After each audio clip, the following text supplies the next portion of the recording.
I've been learning so much about waiting, and it's also been exposing me to become more vulnerable with God.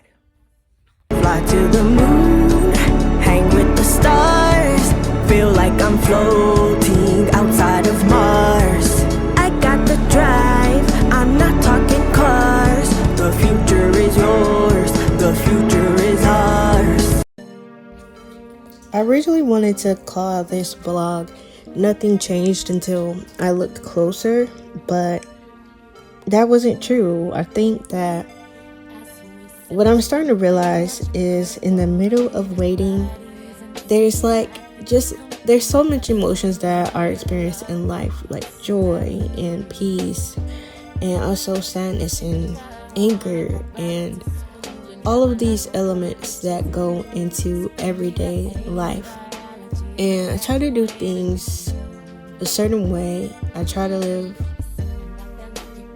righteously, and of course I constantly fail at that. I'm a human, and every human has sinned, and it's not a flawless life, to say the least.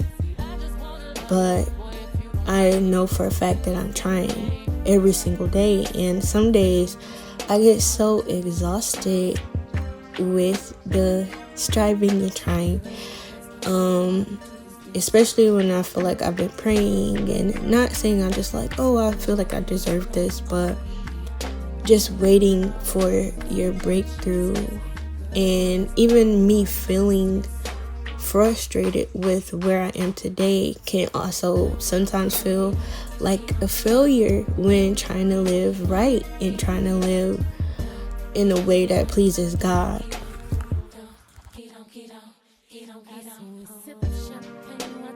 I'm really grateful for the Bible because it gives like firsthand accounts on people who were called by God on one hand, or just period, they were called by God, but also like some of their struggles and feelings. And like some of my favorite biblical figures like had emotional turmoil because again, these are people like Elijah. He's super powerful, he's anointed and appointed by God and everything, and even he's like, man, just go ahead, kill me now, I'm over this. And that he didn't leave that part out, like that part wasn't left out of the Bible. And I think that sometimes, at least for me, or I don't know if it's how I was raised or if it's also like African American woman and having this history of so many generations having to suppress their emotions, that sometimes I think that it's better for me to like hold everything in or not express it. Or you know how people is like, oh, crying doesn't solve anything or nothing like that.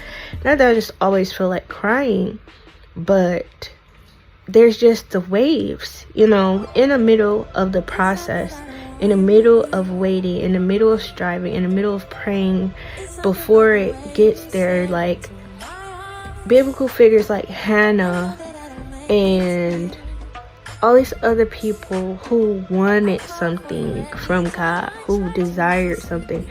And I'm learning also to balance like the idea of I don't make something an idol to the point where it's like, oh, I want this more than I want God. I want God most, and also I know that he can do it for me. And that's another thing, like these feelings of guilt about wanting things for myself is I don't know how else to say it. I want to say weird, because I don't know why I struggle with the idea of like, oh, I don't want to be selfish, or I don't want to come off like this is all I care about or whatever. But it's okay. Like the word says, God will give you the desires of your heart. So he cares about what I care about, or cast your cares on me, for I care for you.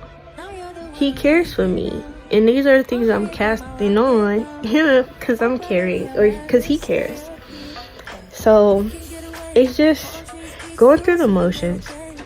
But I say all that, really, what I'm trying to say is that at the end of the day, with all your feelings, with all your emotions, with all your waiting, with all your striving, I'm saying you, but I'm really meaning me as well.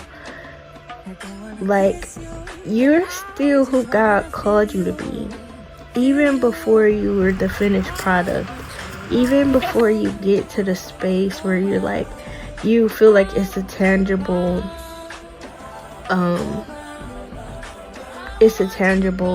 explanation for who you are, or what you believe that you are, or who you feel like you're called to be. Like, before Jesus turned the water into wine for his first miracle, he was already the Messiah, and he was already the Savior, and he was already mentioned all the way back in the Old Testament, way before he ever showed up, way before he healed anybody, way before he stepped out on the scene. That's what I'm learning about myself in this season. Before I see it, I am that. Before I feel it, I am. And I just want to encourage anybody right now who's struggling or having a hard time with their current situation, who's having a hard time seeing themselves as worthy or as fulfilled, where someone doesn't have what you feel like you feel like you're missing pieces, or you feel like you haven't obtained the level of success that you envision yourself or you hope for. In these spaces right now, it does not change it doesn't change who you are. God changes you. God forms you. Before you were put together in your mother's womb, he knew you and called you. And I'm reminding myself of all of those things in this space, in this season. I'm at the grocery store because it's Saturday, and I decided I wanted to treat myself to some, like, a steak dinner. And it's not as easy shopping as it used to be, but I basically had to force myself to do something nice for me. I feel like every time I think I'm gonna do something nice for me, I try to convince myself otherwise. I picked these flowers out for $8. So, hello. So the move is make the little surf and turf dinner, have some chocolate cake, which is my favorite dessert, and then, have my little flowers and light my candle and watch Love Jones, because I don't remember ever watching Love Jones, but I'm gonna watch it tonight and give myself a little romance, because it's Saturday, it's the day of rest, and I'm trying to take that more seriously, but I also know that I need to take more seriously treating myself kindly. So that's the goal for today. Maybe this is the lesson. Maybe God isn't asking me to prove that I'm still the one. Maybe he's asking me to trust that I am, because he called me before all of this, before Girl Brain, before She Builds, before I had words for what I want to build. While I don't know what the next chapter is going to look like, he knows exactly who he's calling. So why would a waiting season change that? Maybe I'm looking around asking what's moving, when God is asking, who are you? And I'm still me. I'm still becoming. I'm still learning. I'm still building.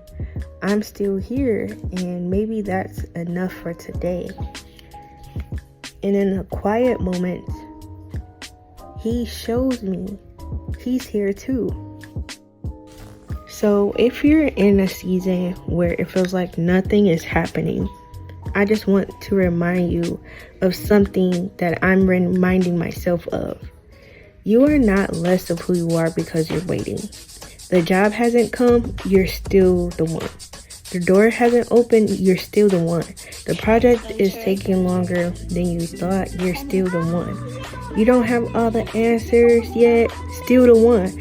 You don't have to become somebody else just because you're in an unfamiliar season. Sometimes the biggest thing you can do is stay close to God, keep becoming, and keep showing up. Because the waiting room isn't the end of your story, and neither is this version of you. I'm still the one, and so are you. I can't see me loving nobody like you.